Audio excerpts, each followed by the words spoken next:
What's going on, everyone? So, back this past summer when the US announced they were sending HIMARS to Ukraine, I thought, okay, I'm an artilleryman, have a little time with HIMARS units. I commanded a HIMARS battery and ran fire direction for a battalion of launchers.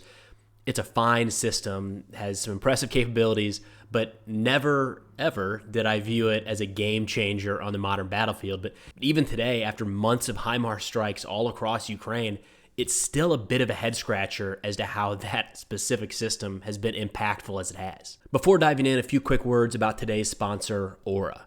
Aura is an all-in-one digital security app that helps protect you and your family against scammers, hackers, or really anybody trying to steal your sensitive personal information. What I mean by all-in-one is that an Aura subscription includes credit monitoring, antivirus software, password manager, VPN, and quite a bit more. On top of that, you know those like annoying robocalls that seem to be getting worse and worse, or at least for me, are getting worse and worse? Part of Aura's service is that they remove your number from some of those lists, hopefully cutting down on just how many of those you get. There's a bunch of companies out there providing these types of services, but Aura has them all wrapped up into one subscription that's easy to manage. If interested, check out the link in the description to start your free 2-week trial. So HIMARS stands for High Mobility Artillery Rocket System. It's a wheeled platform that can carry 6 guided rockets or 1 missile. It's not new. I mean, technically the HIMARS was fielded in the early 2000s, but it wasn't even really groundbreaking technology at the time. Rocket launchers have been around for a long time, and in most cases, the major innovation jumps happen with the munition rather than the actual launch platform, and that's the case here. So the M270, which is the tracked multiple launch rocket system, came out in the 1980s, and that's pretty much the same today. The US took that launcher technology, cut the pods down from 2 to 1, and put it on a wheeled chassis, which also really isn't anything new. It's a pretty standard truck used all across the military.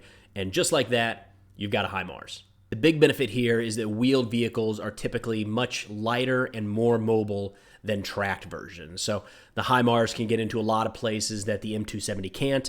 And generally speaking, wheeled vehicles require far less maintenance and headaches than tracked. Of course, the trade-off here is in firepower. The M270 carries the 2 pods of 6 rockets each or 1 missile each, whereas the HIMARS is just half of that.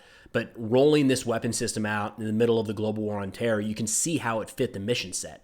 I mean, a more mobile, precision strike platform was needed for a lot of situations in Iraq, Afghanistan, and eventually Syria.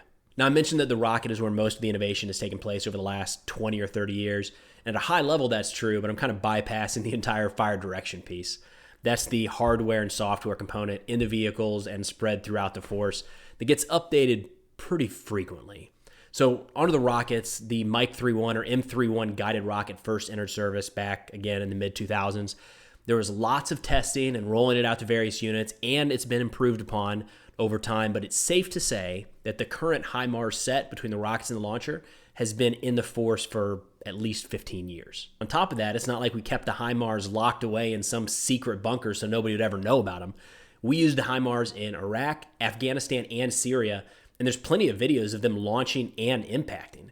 I know this doesn't give away like the technical data, but at the very least, any adversary around the world would have to know that these were in regular use.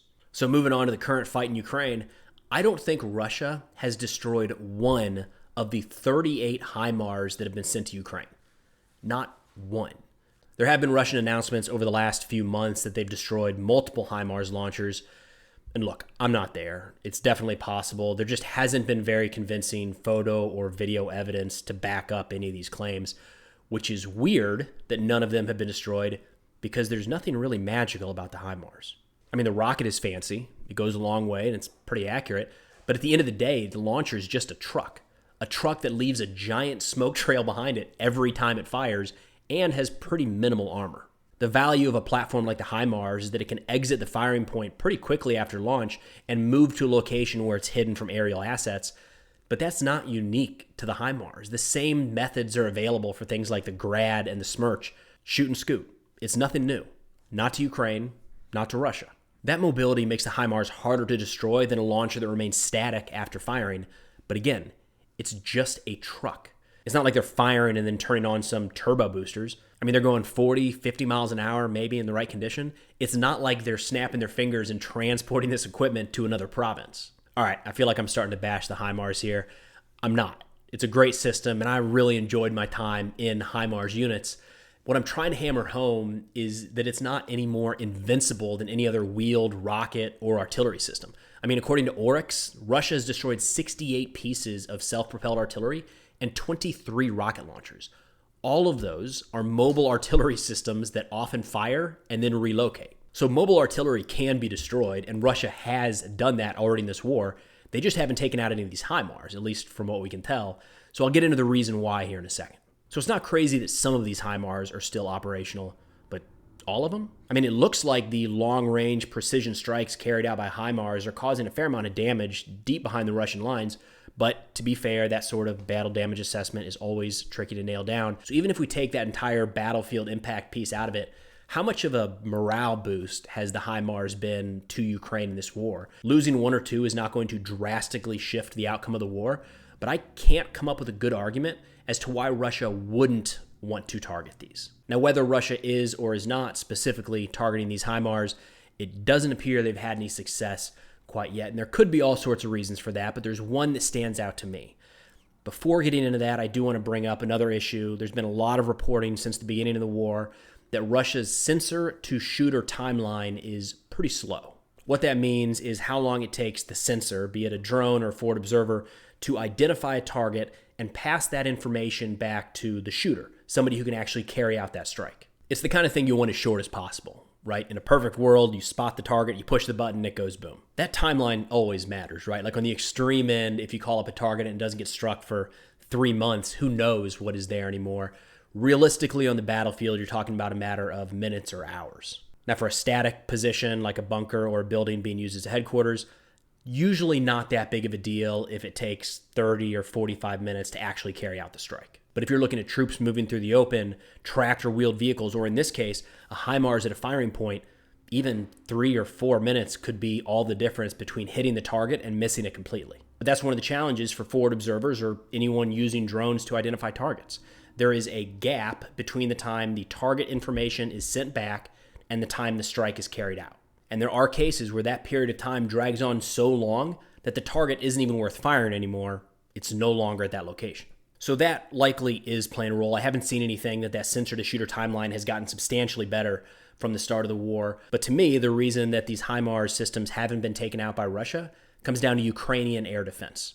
Here's what I mean. Drones and aircraft are really kind of the ideal anti-HIMARS platform. If something overhead gets eyes on, it can just hunt the truck down as it tries to flee, moving into some sort of hide site.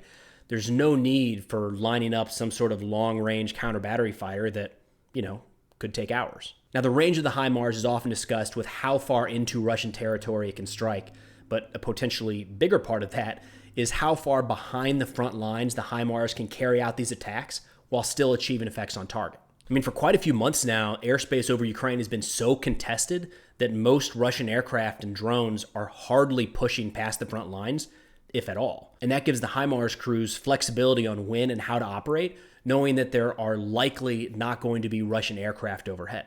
I mean, if you push the launcher back 20, 30 kilometers from the front, there's really no threat that a random Russian aircraft is going to be anywhere near the firing point, which means that the best method for striking one of these mobile artillery platforms isn't really an option for Russia. There's also the possibility that Ukraine, recognizing this, has mobile air defense platforms that kind of mirror the HIMARS firing points. Think of it sort of like a team.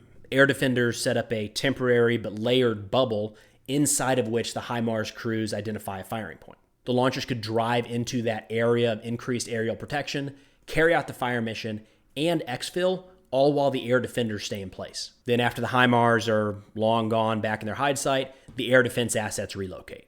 I'm not saying that's like exactly how every strike is playing out in Ukraine, but I wouldn't be surprised if it's something along those lines. But even with all that, between the slow sensor-to-shooter timeline and the lack of air superiority over some of these firing points, it's still kind of interesting that Russia hasn't gotten lucky like at least once or twice.